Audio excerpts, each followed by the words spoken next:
Ahoy! New World Update 4.02 is out and... yeah, this is going to be spicy. I don't know what to say at this point. We have, of course, first of all, the Legacy of Crassus event. The weapon that I talked about yesterday that you'll get from there will be a lot more relevant now with the changes that we're seeing. This is going to happen from January 10 to 23. We've already talked about that, new rewards, and so on. There are some new skins as well that I'm just going to show real quick here. Look pretty cool. They're kind of like... I think they're Ronin themed. Is that Ronin? Whatever, samurai. I don't know. Something cool. Either way, there's some mount skins coming along with those as well. I do like them for those of you who are interested in buying cosmetics. You got these, not mount skins, rather mount attachments, but those look pretty cool in my opinion. So, a few nice ones. But, past the housing contest, here are the winners for that. We're looking at the changes. That's what we're focused on. And... it's gonna get rocky. So, we're starting with increased heavy dodge stamina cost from 50 to 55. Now, initially, when this happened, obviously, I was concerned about that. And then a lot of people said, hey, you actually don't have to worry about that, because if you have Hardy at max capacity, at max gear score, that is actually more than 10%. So, let me see where it went. Here. Fix an issue that caused Hardy to provide a fraction more than just 10% stamina. So that's probably going to be like slightly less than 10% now, meaning heavy will only have 2 dodges. And then you're just completely out of stamina.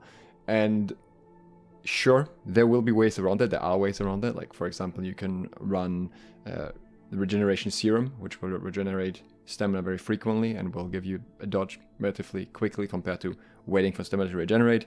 And if you're running energizing and you're doing something between the dodges, like energizing of any kind, you get a little bit of stamina back, and that's enough to get the next dodge. So you could just run 1 armor rune glass with that or something.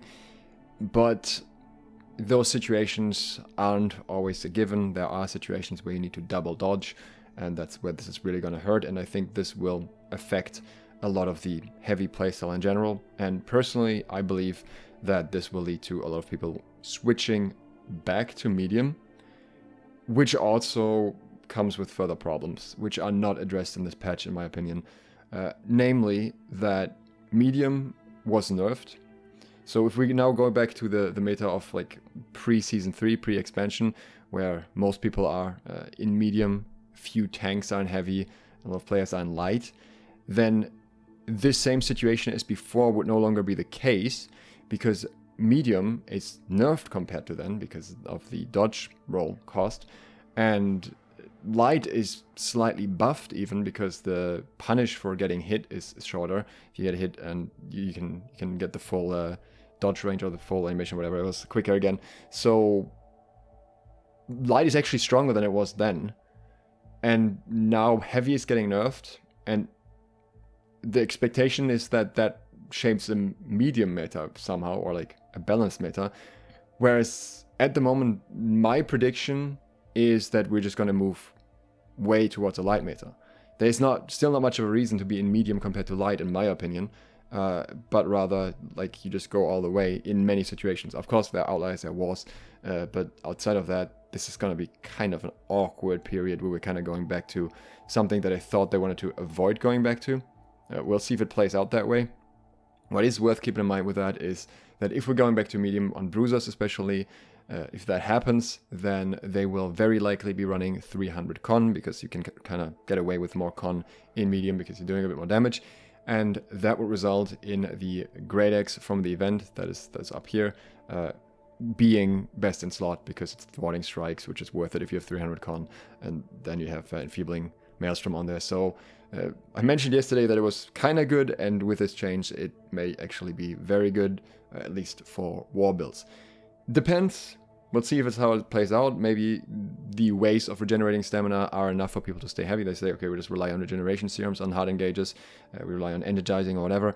That is possible. Overall, I believe, I don't think this will have the intended outcome. I think to reach the intended outcome, they would have either had to do the same thing for light, because you still have 3 dodges in light, which are way better than the heavy dodges, so that already doesn't make sense to me in comparison, or they would have had to buff medium in a way.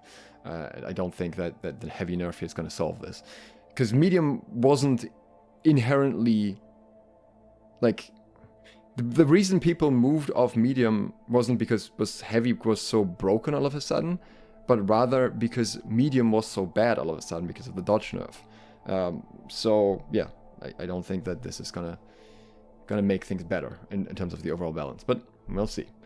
This is the very big change this patch. A lot of other changes will be very gradual.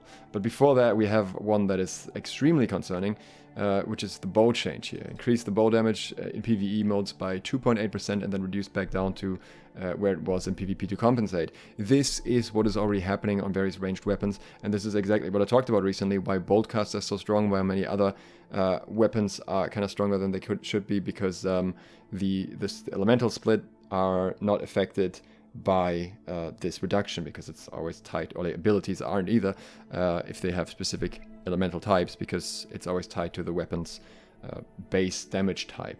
So this doesn't seem to be fixed. It's at least not mentioned here. We have the same thing here for Musket with an increase by 4.8 in PvE, not in PvP. So this would, if things aren't fixed, if they have just forgotten to mention it in the patch notes, this would just be buffs to these weapons, or to elemental weapons in PvP. So Gem Split Musket, Boltcaster would just do even more damage. Very not what it should be like. I really hope they have just done the fix under the hood and just not mention it here. We'll have to test that. They updated the tooltip for empowering explosive arrow to be more clear that it's removed on the next hit and not just attack, and also reduced the duration of the empower from 10 to 5 seconds. I guess it's a bit of a workaround to the exploits that people had found. Pestilence artifact, this was also announced, reduced the outgoing healing from 5% to 2.5% per stack. This is just the outgoing healing, not the incoming healing. This is just putting it in line with other plagued effects. Again, I think Pestilence is still going to be good, but I also think it's kind of weird because that was Pestilence more unique aspect compared to the other plague effects. So yeah, pros and cons, but with the other plague effects being buffed and plague crits also being on Pestilence, I don't think this is going to be like a massive hit compared to the original state when Pestilence released. Koya's knee guards is very strange. They increased the damage reduction from 10 to 13% on ranged attacks. I don't know how this is enough to compete with featherweight. I will have to test this. I haven't done that because I was waiting for this change, but this sounds very little to me. I would have thought that it would be at least 15%, if not 20%. Considering you're still taking full damage from melee. I can't really imagine 3% being enough, but I am assuming that they have done at least some testing with this, or this is part of their, we want to be more careful with our changes and we're going to do another 3% next time, and so on, until eventually it's viable. It's probably one of the two. Void Gauntlet gets its buffs, with the light attack going from 90% weapon damage to 100%, and the heavy attack going from 140% to 150%. This is pretty good. This may not sound like that much when you read it like that, but considering how it scales with various other effects, the initial reduction of that was a pretty heavy hit to the overall DPS of Void Gauntlet. So this is, or Void Blade rather, so this is definitely something you will notice. The problem is that the Void Blade, again, still has so many other issues with tracking, hitting targets, grit, that overall it might still be difficult to make it effective, but maybe, just maybe, there's going to be some way now with medium coming back, these changes, and then 300 con, that you can kind of make it work. I don't know. I really hope that they at least sort out the grid for that to be a bit more of an effective approach. We'll see about that in the future. I will try it again. I want to try Void Blade again, but I'm skeptical because there's so many other janky factors in this. Fire Staff gets 2 nerfs, reduced flamethrower move speed while active from 3.25 meters to 2.75 meters, so 0.5 meters less per second. Very hard to judge that by this number alone. You need to feel what that feels like in game, but it sounds like it's going to be easier to walk away from a flamethrower, which I think will be noticeable. Empowering Fireball, on the other hand, gets a reduction of the max value on weapons from 62% to 58%. That is not a big reduction at all, considering it's like a conditional thing already, but I think they could have been a bit more generous here once again, make it 55 or something. It's just weird values too, but I guess we're going with a 4% reduction. I don't think that is gonna result in people being happy with the state of Fire Staff. Hardy we've already talked about, and then with the Flail, they fixed an issue that caused deflecting frailty to not apply the effect for allies. This is interesting because if this is something that didn't work at all before, I'm not sure, I think it worked for yourself, but if this is an overall problem for deflecting frailty, this could make quite a significant difference in wars, because this does apply very consistent weakens, and if you have multiple Flails, then that's obviously noticeable. So I'm not entirely sure if this is going to be massively noticeable, because I don't know if it was working partially beforehand or not at all, but this might just be more than it seems on paper. Then they have another fix here to the large and medium orichalcum spawners, prevented rebel piles from persisting. I think what they mean here is that they couldn't respawn.